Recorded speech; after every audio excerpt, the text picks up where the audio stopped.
The laziest thing I've ever done. I was once on a US military ship, having breakfast in the wardroom when the officer walks in. This guy was the definition of not a morning person. He's still half asleep, bleary-eyed, basically a zombie with a bagel. He sits down across from me to eat his bagel and is just barely conscious.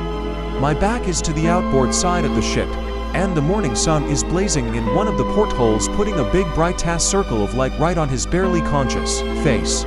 He's squinting and chewing and basically just remembering how to be alive for today. It's painful to watch, but then zombie stops chewing, slowly picks up the phone, and dials the bridge.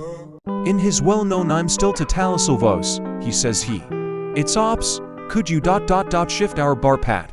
Yeah. 165. Thanks," and puts the phone down. And then he just sits there, squinting, waiting. And then, ever so slowly, I realize that that big blazing spot of sun has begun to slide off the zombie's face and onto the wall behind him. After a moment it clears his face and he blinks slowly a few times, and the brilliant beauty of what I've just witnessed begins to overwhelm me. By ordering the bridge to adjust the ship's back and forth patrol by about 15 degrees, he's changed our course just enough to reposition the sun off of his face. He's literally just redirected thousands of tons of steel and hundreds of people so that he could get the sun out of his eyes while he eats his bagel.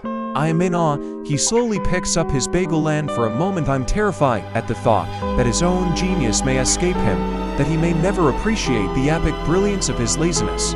But between his next bites he pauses, looks at me, and gives me the faintest, sly grin before returning to gnaw solely on his zombie bagel.